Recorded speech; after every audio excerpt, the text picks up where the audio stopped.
¿Qué tal, amigos? Nuevamente bienvenidos a su programa, La Escuela Sabática. Qué alegría llegar hasta vuestros hogares a través de el YouTube y también el Facebook.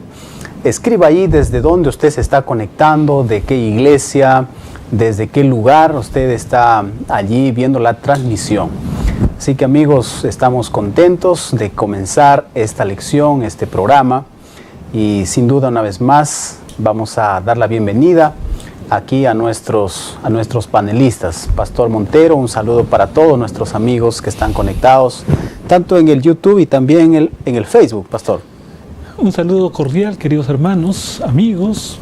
Una vez más estamos aquí juntos para estudiar la palabra de Dios y les animo para que puedan compartir el link de esta programación. Sin duda será de gran beneficio espiritual para quienes puedan asistir. Así es, Pastor. También un saludo acá para el Pastor Álvaro Rodríguez. Mande un saludo tal vez a alguien especial aquí. Está conectada, está viendo la programación de la Escuela Sabática, Pastor. Bueno, muchas gracias, Pastor Fernando, por la invitación. Estamos muy contentos. Y bueno, saludos a todos los que nos acompañan ahí con la transmisión. Por favor, compartan esto con sus amigos, sus familiares, para que también puedan ser bendecidos con el estudio de la palabra de Dios. Así es, sin más, entonces vamos a dar inicio con el himno característico de la Escuela Sabática y vamos juntos a cantar En tu nombre. Comenzamos.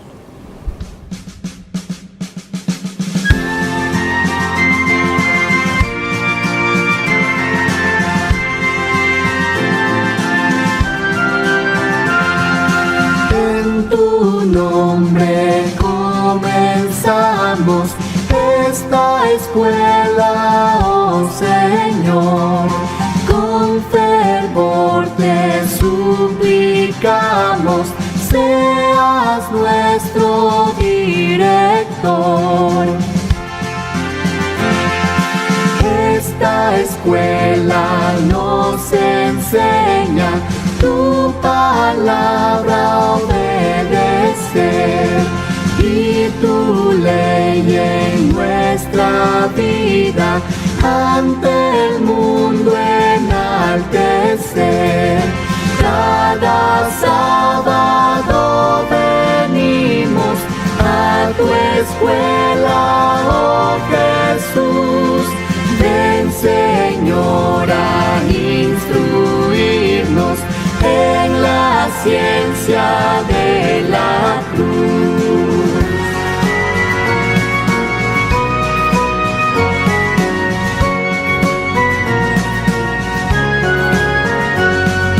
Ven, Señor, a enseñarnos tus preceptos a cumplir.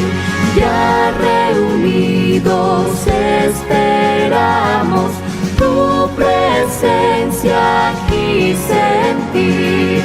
Cada sábado venimos a tu escuela, oh Jesús.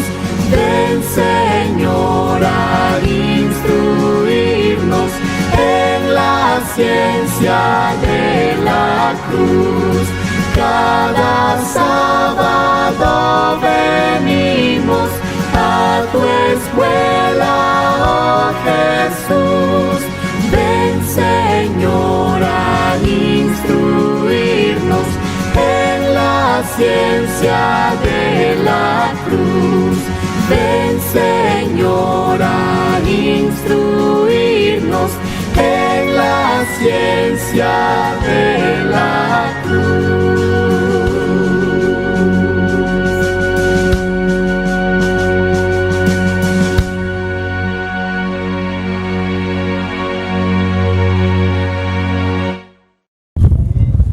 Inclinemos el rostro para hacer una oración. Padre nuestro que estás en el cielo, te damos gracias, Señor, por la reunión que vamos a tener. Pedimos, Señor, que puedas iluminar nuestra mente y nuestro corazón para estudiar tu palabra. Pedimos todo en el nombre de Jesús. Amén. Amén. Muy bien, amigos, entonces vamos a tener lista ya nuestra Biblia, nuestra lección de Escuela Sabática. Y por supuesto, no te olvides también de suscribirte al Maná, a la lección de escuela sabática para estudiar el 2023. Haz provisión de tu material para que tú puedas también alimentarte cada día. Así que hoy estamos estudiando la lección Jacob Israel,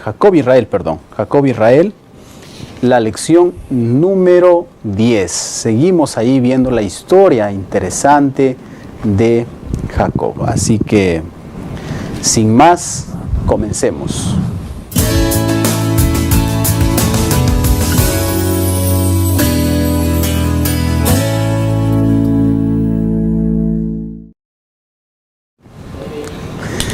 Muy bien, amigos, el texto principal de esta semana se encuentra en Génesis 32:28, que dice lo siguiente: y el varón le dijo: no se te dirá más tu nombre Jacob, sino Israel, porque has luchado con Dios y con los hombres, y has vencido.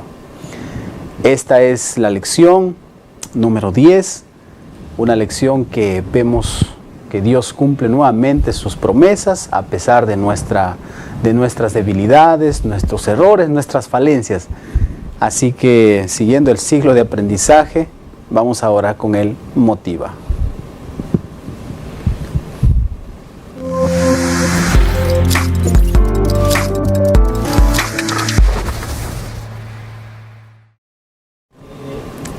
Y para ello vamos a invitar al pastor Álvaro nuevamente, ahí con el motiva, pastor. Así es, en esta semana aprendemos muchas lecciones y van a ver una imagen también en la pantalla, que es una frase que aparece en algunos lugares. Es una frase en latín que traducida al español significa: si quieres la paz, prepárate para la guerra, si vis pacem para bellium. Esta frase, que seguramente la has escuchado en algún lugar, es originaria de un gran funcionario romano del siglo IV, Flavio Vegesio Renato. Él escribe un libro, un documento, donde narra lo que pasaba en el ejército romano. Esta lección nos va a hablar acerca de una lucha. Yo creo que la guerra no es nada buena, pero hay una guerra que sí tenemos que luchar, que es la guerra con nosotros mismos, es una guerra con el yo. Y esta semana vamos a aprender, justamente gracias a la lección de escuela sabática, cómo ganar esa guerra. Así es, ahí vamos a ver un punto importante, la lección, la lucha entre Jacob y el ángel, es decir, Dios. Así que, sin más, vamos a ir ahora con el Explora.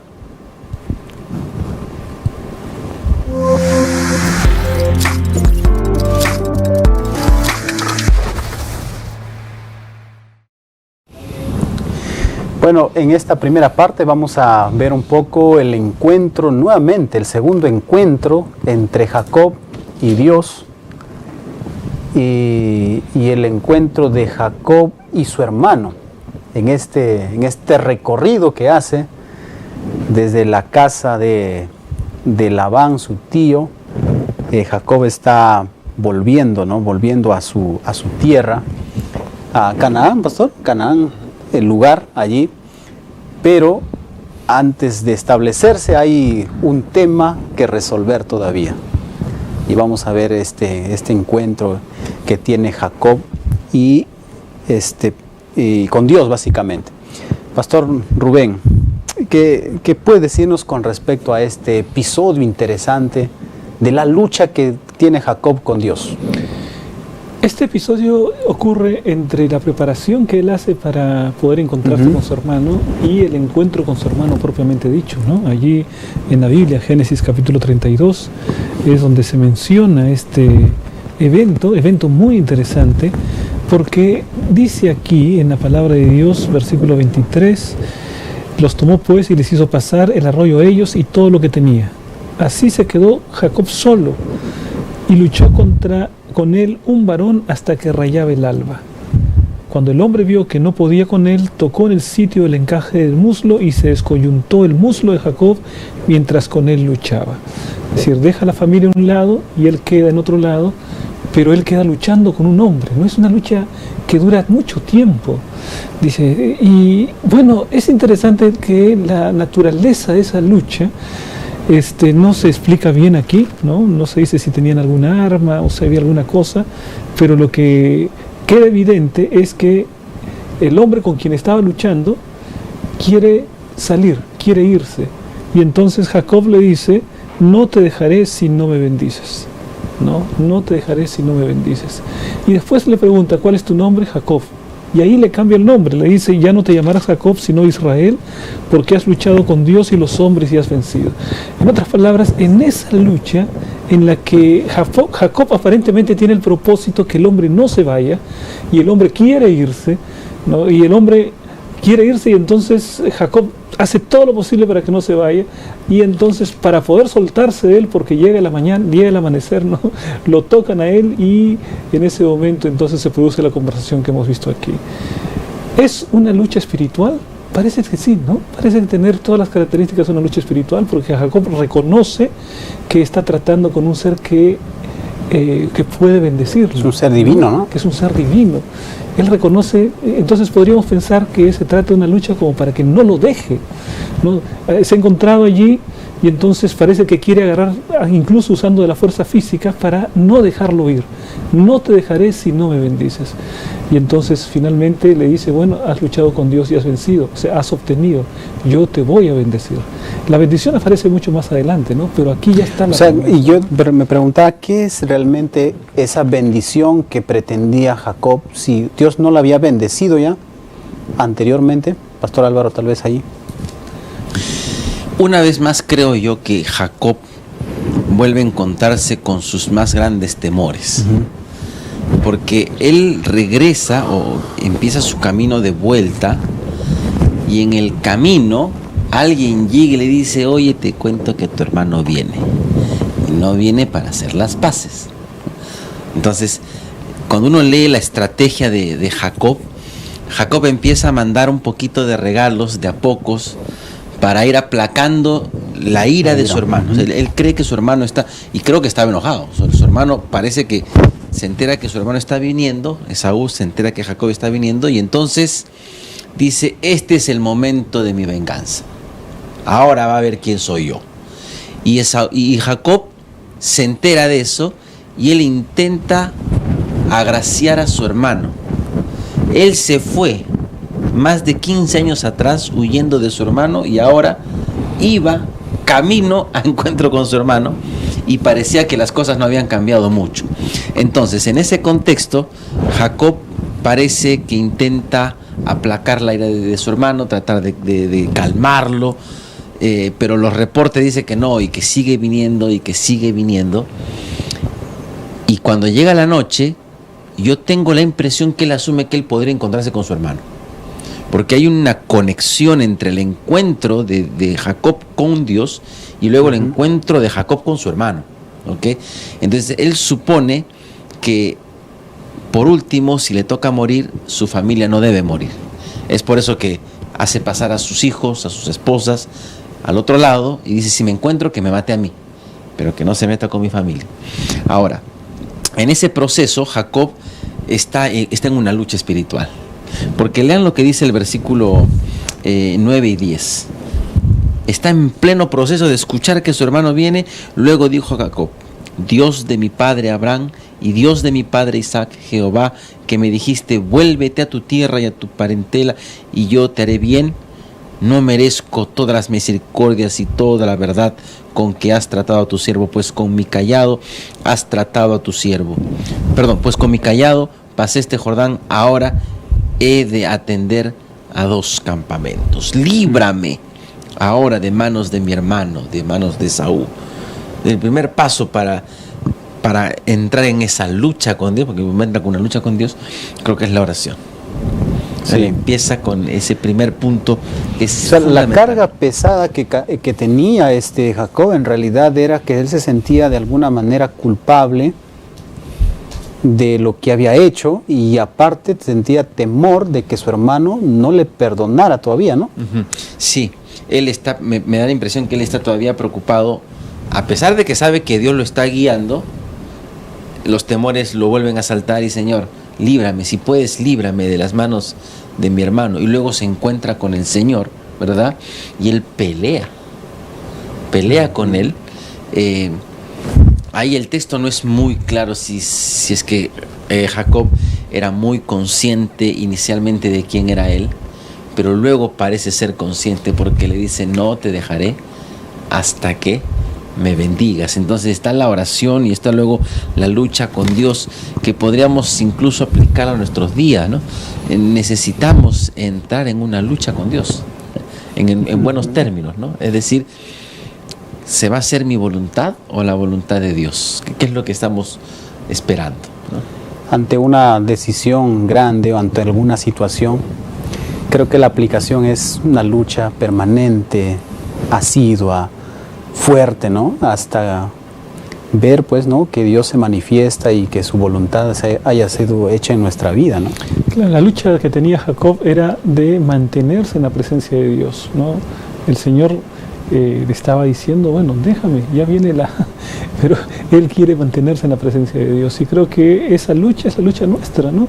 Cada mañana, cuando tenemos que empezar el día, el primer paso que tenemos que dar antes de empezar el día es colocarnos en la presencia de Dios, y eso resulta una lucha inevitable para cada ser humano, ¿no? Pasamos años y años y años, y a pesar de toda la experiencia cristiana que podemos tener, esa continúa siendo la primera lucha que tenemos que ganar, la de estar en la presencia de Dios. Sí, ahora, ahí vemos también cómo a lo largo de todo ese tiempo, porque habían pasado 20 años desde que se fue y hasta que volvió a encontrarse con su hermano. Y ahí en ese periodo, Dios había también de alguna manera transformado más el corazón de Jacob, de tal manera que él vuelve y viene con una actitud humilde, ¿no?, ante Jacob, ante Saúl, y él en todo momento le llama mi Señor, le dice, ¿no?, como un sentido de por favor, perdóname, yo te he fallado, pero mira, no hagas nada malo con tu siervo, ¿no? ¿Qué podemos comentar? Se nota que Jacob tenía sentimientos de culpa, ¿no? Y son 20 años que se habían acumulado en el corazón, y realmente tenía razón para tener sentimientos de culpa, porque era culpable, porque todo lo que había hecho él, a pesar que su madre lo había instigado, todo, pero había sido decisión de él había participado como protagonista, y las cosas que hizo habían sido, digamos, completamente contrarias a la voluntad de Dios, así que sí tenía razones para tener sentimiento de culpa. Había dejado algo sin solucionar en su vida, había dejado como algo pendiente. La historia con su hermano no se había cerrado, no había tenido el valor de decirle juntamente, mira, vamos a hablar acerca de eso, vamos a arreglar, te pido perdón, no, por favor, dejemos esto para atrás, somos hermanos. Esa historia había quedado abierta. Entonces solamente aquí en el capítulo 33 es que se cierra el círculo de esa historia, ¿no? Y entonces a partir de eso ella puede caminar por el mundo sin estar agachando la cabeza, ¿no? Tremendo. Bueno, en esa lucha Dios le cambia de nombre. Jacob, ¿qué significaba Jacob, pastor? Jacob significa suplantador. Si pudiéramos ponerlo en un lenguaje más coloquial, sería engañador. Un hombre... ¿Por qué le habrán puesto así? Yo me preguntaba, ¿no? Jacob, justamente sabiendo que tenía un significado, ¿no? La idea de suplantar la posición de su hermano en buenos términos. En buenos términos, claro. No lo hicieron con mala intención, su papá, ¿no? No creo que nadie llamaría ahora. Hola, suplantador, sí, ¿no? Sí. Engañador. El hecho es que en el nacimiento él había tocado el talón del hermano, ¿no? Y esto fue interpretado como que quería ocupar el lugar del hermano. Es decir, bueno, ¿por qué sales tú primero? Yo quiero salir primero, ¿no? Y entonces de ahí el nombre de el que quiere suplantar, o el suplantador. Claro, pero eso bajo la dirección divina, ¿no? Porque si él coge el talón, pues porque no es consciente todavía, ¿no?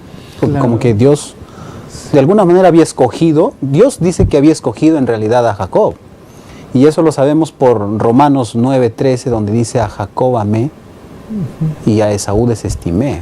Claro. Aunque dice fuerte, aborrecí, dice, ¿no? Sí, pero me refiero a la razón original por la que se le pone el nombre, porque los padres le ponen el nombre. Los padres no tenían idea de saber qué iba a pasar con él, pero los padres ven el caso de la manito agarrándose del talón al momento de nacer, y entonces interpretan de esa manera, ¿no? Por eso le ponen Jacob. No, pero al comienzo, igual manera, también Dios le dice, ¿no? A Rebeca, ¿no? A Rebeca le dice, el mayor servirá al menor. 2 naciones hay dentro de ti. Entonces, más o menos que se interpreta de que Jacob al final iba a ser, ¿no? el elegido. Sí, ahora, el problema ahí es que Jacob y Rebeca intentan hacer lo que Dios dice que va a suceder a su manera. No, ese es el problema. Lo mismo pasó con Abraham. Dios le dijo a Abraham, vas a tener un hijo, y como no venía, intentaron por otro medio. Y luego él dijo, no, pero ese no es el medio, no es la forma, no intenten ayudarme. No intentemos ayudar a Dios, hay que dejar que Dios haga las cosas que tiene que hacer. Ahora, el nombre en el antiguo Cercano Oriente incluso indica el carácter, ¿no? El carácter. Y puede ser también que el nombre, no es que puede ser, es así también, los padres ponían nombres pensando en lo que querían para sus hijos, ¿no? Ahora, el nombre indicaba algo muy importante. Ahora, aquí Dios le va a cambiar el nombre a Jacob, y es en plena lucha que le cambia el nombre Dios a Jacob, porque le dice, dime tu nombre. O están en plena lucha, ¿quién eres? Dime tu nombre. Tremendo. Entonces, yo creo que ahí Jacob entiende quién era él. O sea, él ya había pasado engañando y siendo engañado, y él para adentro era consciente de quién era, y ahora tiene que verbalizarlo. Es como una confesión. No es que Dios no sabía. Claro, Dios sabe muy bien quién es él, pero es como cuando Dios nos pide que confesemos nuestros pecados. Dice que hay que confesar nuestros pecados uno por uno, ¿no? Es decir, como a Eva, ¿dónde estás? ¿Dónde estás? No, aquí estoy, ¿no? No, pero iba a la idea siguiente. ¿Por qué Dios nos pide que confesemos nuestro pecado? No porque Él no sepa cuál es el pecado, sino para que nosotros seamos realmente conscientes de nuestra condición y nuestro pecado. Reconozcamos la condición. Como comparación nada más, una persona que va a Alcohólicos Anónimos va porque es consciente que tiene ese problema. Si no es consciente, aunque tenga el problema, no se va a sanar, ¿ok? Lo mismo con esto. Dios nos pide que confesemos en forma específica por nuestros errores, por nuestros pecados, para que seamos conscientes y busquemos la solución de. Y ahora Dios le está haciendo lo mismo a Jacob. Le dice, ¿cómo te llamas? Ahora, ¿cuál es el nombre de Jacob? No, suplantador.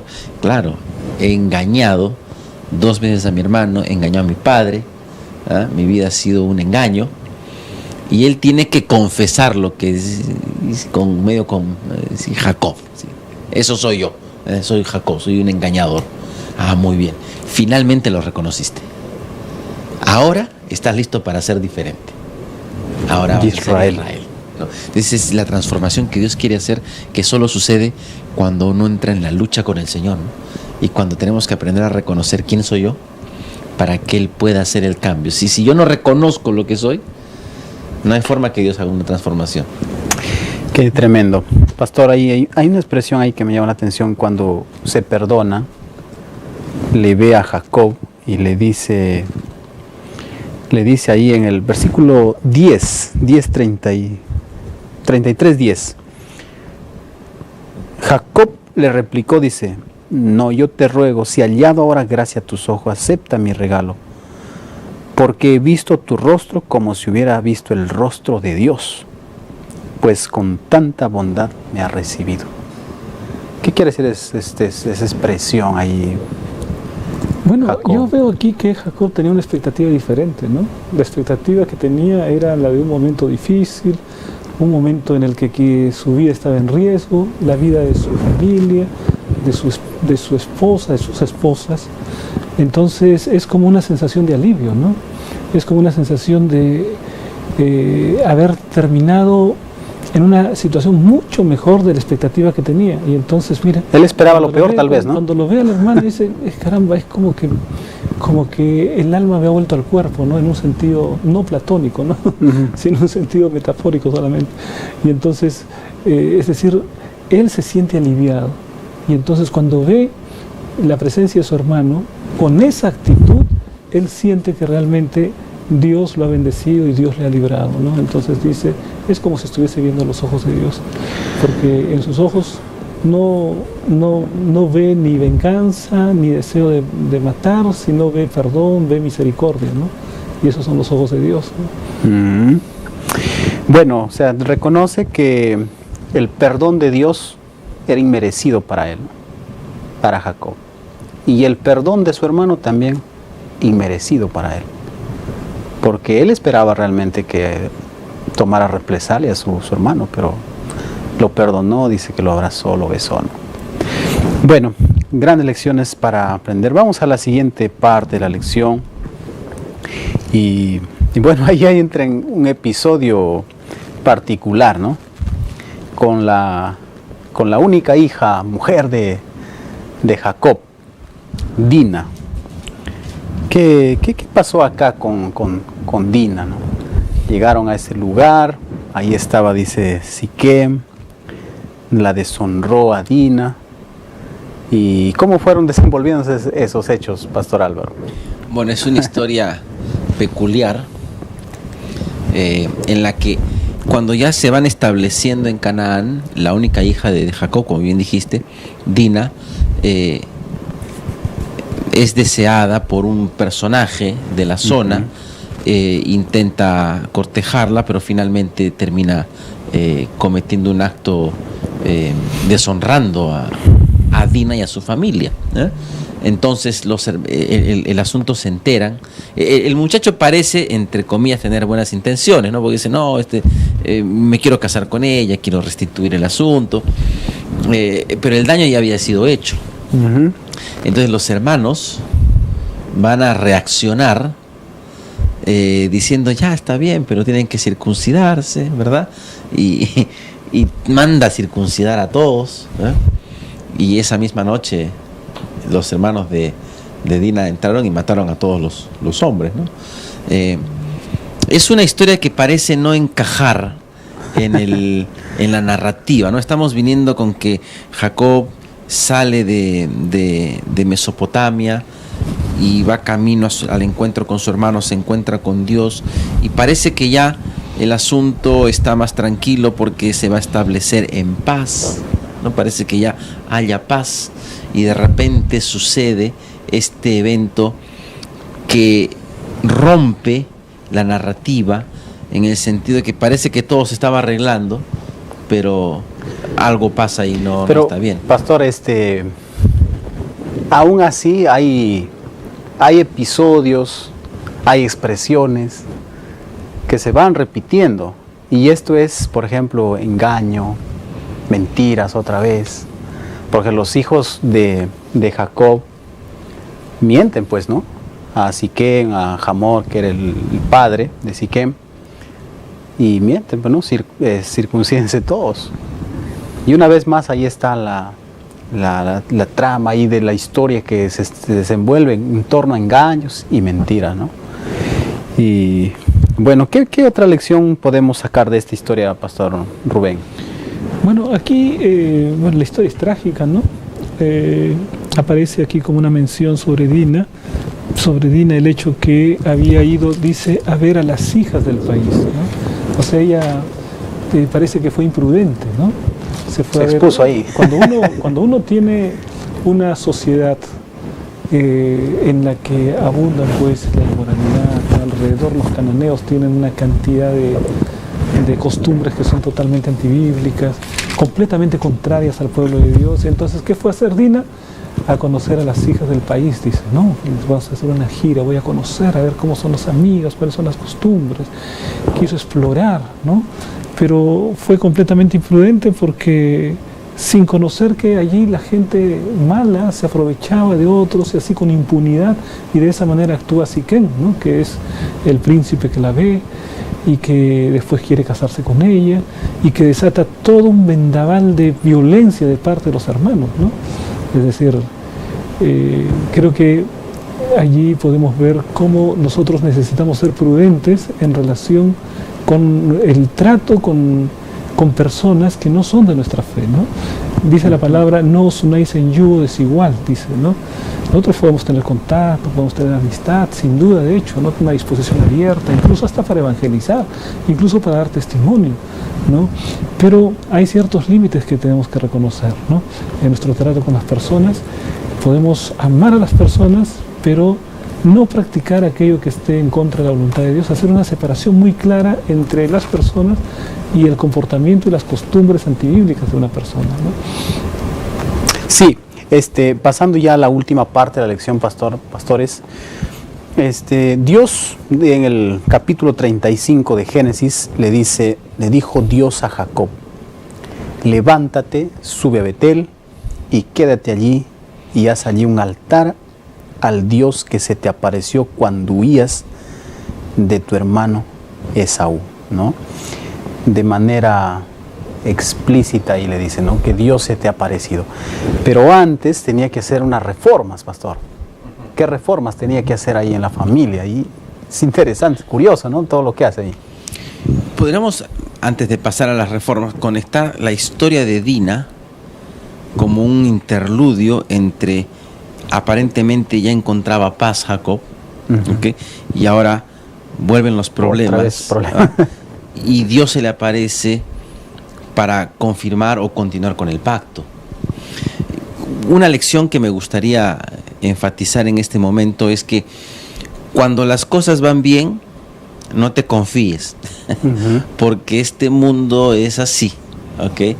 Cuando parece que todo está bien, tienes que prepararte, porque algo difícil o complicado puede suceder, como lo que pasó con Dina. De hecho, el papá, ¿no? Jacob dijo, me han traído oprobio, ahora qué va a pensar la gente de mí, son muchos, podrían venirse en mi contra incluso, claro, ¿no? Entonces Dios es como que sale a rescatar una vez más a Jacob de ese problema. Le dice, mira Jacob, tienes que salir de aquí, tienes que ir a Betel, pero hay una cosa que tienes que hacer, tienes que sacar los ídolos. Tienes que sacar los ídolos que han traído tus hijos al invadir y matar a gente en Siquén, ¿okay? Y de hecho, la sierva de Raquel trajo también algunos ídolos de la casa de su padre, ¿verdad? Y Dios le dice, tienes que sacar eso. Si queremos paz verdadera, necesitamos sacar aquellas cosas que no van conforme a la palabra de Dios. Entonces es lo que está diciendo Dios, dice, tienes que volver a Betel. De hecho, esa fue la promesa, yo voy a volver, y si vuelvo en paz, ¿no? Si vuelvo en paz a este lugar, entonces el pacto se reafirma, ¿no? Ahora, resulta curioso que Jacob, siendo parte del linaje escogido por Dios, descendiente de Abraham, de Isaac, que habían estado durante un tiempo justamente en la casa de Labán, su primo, para no estar con los cananeos, en fin, todo eso, tuviera ídolos dentro de su campamento, ¿no? O tuviera cosas que parecían así como calaveras ocultas en un closet, ¿no? Entonces el Señor conoce lo que está en el interior, lo que está en el privado de la familia, ¿no? En el ámbito privado, en el ámbito de la intimidad, y no le dice, a ver si tienes, le dice, saca los ídolos. O sea, le está diciendo, yo conozco que en la oscuridad o en la intimidad todavía hay ciertas cosas que no están bien. Hay ídolos, hay idolatría dentro de la propia casa de Jacob. Y entonces cuando el Señor hace eso, cuando Jacob hace eso, entonces el Señor recién lo puede bendecir. ¿Cuántas veces eso sucede también en nuestra vida, no? A pesar de estar bautizados, de tener muchos años de experiencia, todavía hay ciertas áreas en nuestra vida que necesitamos entregárselas al Señor, que todavía están allí como pecados acariciados que el Señor conoce.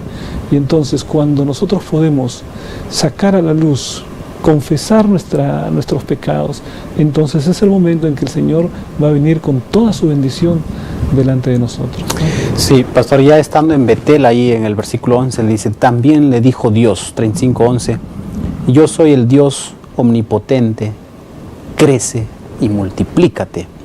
Una nación y un conjunto de naciones saldrán de ti, reyes saldrán de tus entrañas. La tierra que he dado a Abraham y a Isaac te la daré a ti y a tu descendencia después de ti, dice, ¿no? Y se fue Dios de su lado.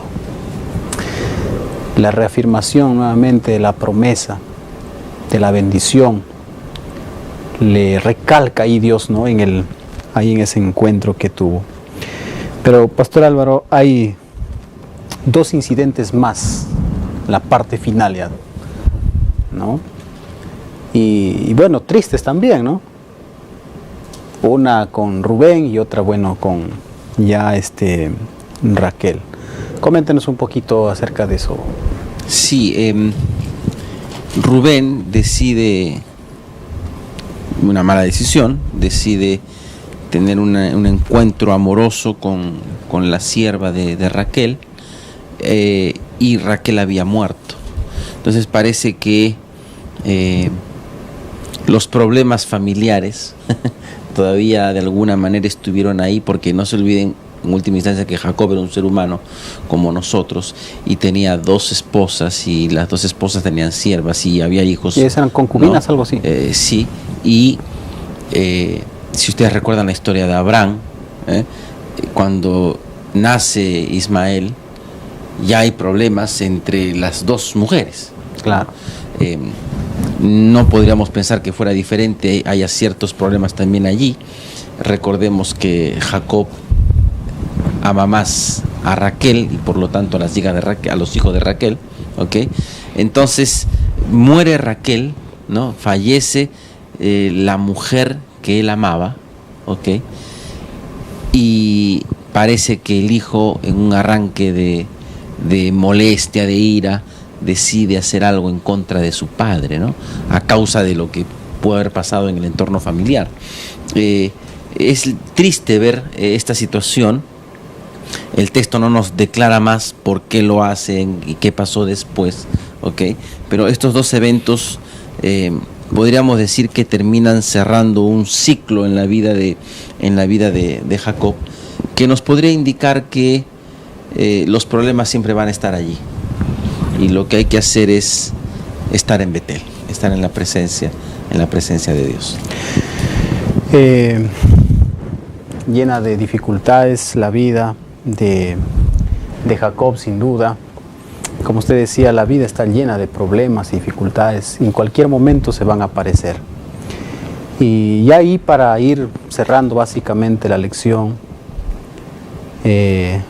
la muerte de Raquel seguramente afectó mucho, ¿no?, a Jacob, porque puesto que él lo amaba pues más a Raquel, y murió dando a luz un hijo, ¿no?, el último, que prácticamente no conoció a su madre, digamos así. Pero la vida es así, ¿no? En algún momento perdemos los seres que amamos, y seguramente eso trajo también mucho dolor para Jacob, ¿no? Pastor, no sé si tiene algo más que decir para cerrar esta parte. Bueno, se menciona el nombre que le colocan a ese hijo, ¿no? Benoni. Lo llama hijo de mi tristeza. Y entonces, al momento en que nace, ¿no? Y después viene el padre y lo llama Benjamín. En otras palabras, el padre le cambia el nombre, ¿no?, frente al deseo de Raquel. Bueno, lo interesante de todo es que efectivamente Jacob amaba mucho más a Raquel, y eso de alguna manera también envenenó la relación entre los hermanos, y es como un contexto para lo que va a venir después en el drama que estudiaremos a partir de la próxima semana de José, ¿no? Porque José ciertamente es hijo de Raquel. Entonces la palabra de Dios nos muestra una concatenación de hechos, de equivocaciones que van derivando después en cosas negativas para la vida de José, en cosas negativas para la vida de Jacob, pero aún en medio de eso, la situación, digamos, no es tan desesperada para Dios, porque Dios tiene todo el poder para hacer que esas cosas negativas que el hombre hace puedan tornarse finalmente en cosas positivas dentro de su gran plan de salvación. Interesante. Hemos estudiado entonces la lección número 10, donde el Señor cambia por gracia y misericordia de nombre, y por supuesto ahí cambia su vida, su carácter de Jacob para Israel. Es así como hemos explorado el texto, y ahora vamos con el aplica.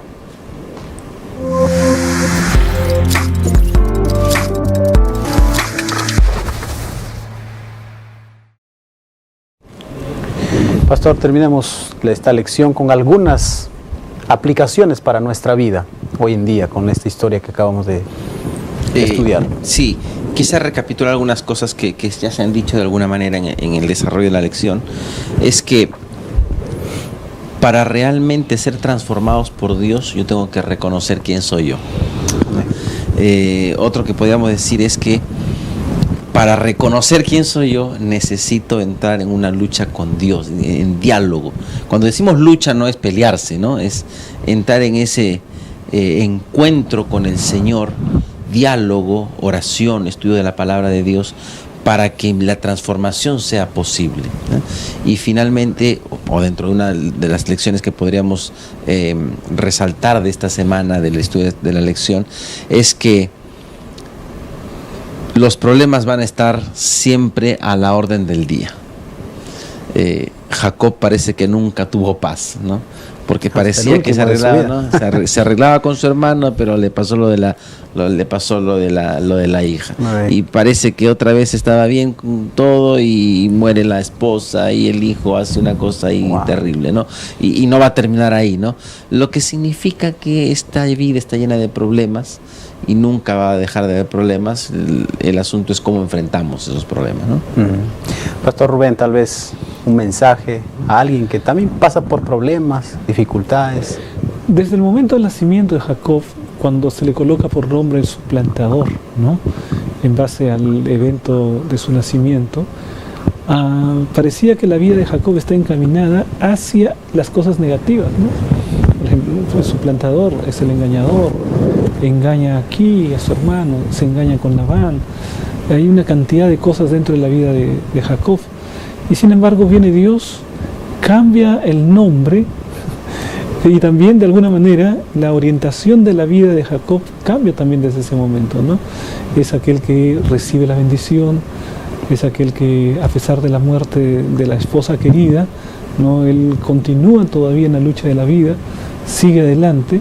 Lo que yo encuentro entonces es que lo que hace la diferencia en la vida de Jacob, a despecho del nombre que tenía, es que Dios intervino de tal manera que ahora de ser un engañador pasó a ser un victorioso, el que lucha con Dios y tiene victoria, dice. Entonces ser un victorioso, ¿no? Así que no hay ninguna persona que pueda considerar que ya es un caso perdido, ¿no?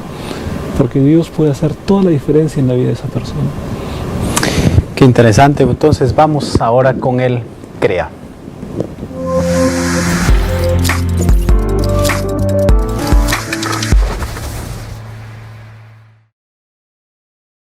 Muy bien, Pastor Rubén. Entonces las preguntas claves para ver cuánto nuestros televidentes, internautas han captado de la lección de esta semana.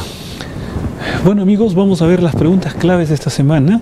Tenemos la pregunta número 1 que dice lo siguiente. En medio de la lucha, Jacob reconoció que estaba luchando con Dios mismo. Por eso dijo, no te dejaré si no me bendices. ¿Falso o verdadero? La respuesta es verdadero, hermanos. Efectivamente, es eso lo que pasó y Jacob reconoce que está en la presencia de Dios y no quiere apartarse de él. Pregunta número 2. Cuando Esaú vio a su hermano, corrió a Jacob y en lugar de matarlo, le besó y lloraron juntos. ¿Falso o verdadero? Bueno, hemos estado viendo esto. Precisamente las expectativas de Jacob era que habría riesgo en relación con su vida y la de su familia. Pero cuando se encontraron con Esaú fue todo lo contrario, ¿no? Fue un encuentro lindo de hermanos que no se habían visto en más de 20 años. Pregunta 3. Cuando le informan a Jacob sobre la violación de su hija Dina, reprende abiertamente a sus hijos por no haberla cuidado. ¿Eso fue lo que ocurrió? ¿Falso o verdadero? La respuesta es falso. Jacob no reprende a sus hijos, más bien sus hijos después los reprende cuando ocasionaron toda esa matanza en el pueblo, ¿no? Pero en relación con lo que pasó con Dina, Jacob guardó silencio. Pregunta 4. La bendición de Jacob también señala a la tierra prometida. Respuesta, verdadero. La bendición de Jacob señala a la tierra prometida. Eso hemos visto en la lección de esta semana. Pregunta 5. La familia de Jacob fue un ejemplo para las demás familias de su tiempo. Respuesta, falso, ¿no? No sé cómo puede ser un ejemplo porque en realidad hay tantas cosas contradictorias ahí con el propósito de Dios, y sin embargo el Señor encaminó las cosas para que de esa familia surgiera el Mesías, el Salvador del mundo. Bueno, mis hermanos, esas son las respuestas a estas preguntas. Esperamos que la próxima semana todos puedan estudiar cada vez mejor la lección de la sabática. Gracias, Pastor Rubén. De esta manera llegamos al final de la lección y vamos a concluir con una oración. Pastor Álvaro, por favor, díganos en oración. Vamos a orar. Buen Dios y Padre Celestial, gracias por permitirnos estudiar tu palabra. Que tu Señor nos acompañes, nos bendigas y que podamos seguir aprendiendo cada día más de ti. Quédate con nosotros en el nombre precioso de Jesús. Amén. Amén. Amén. Dios los bendiga. Un fuerte abrazo. Nos preparamos para el culto de adoración.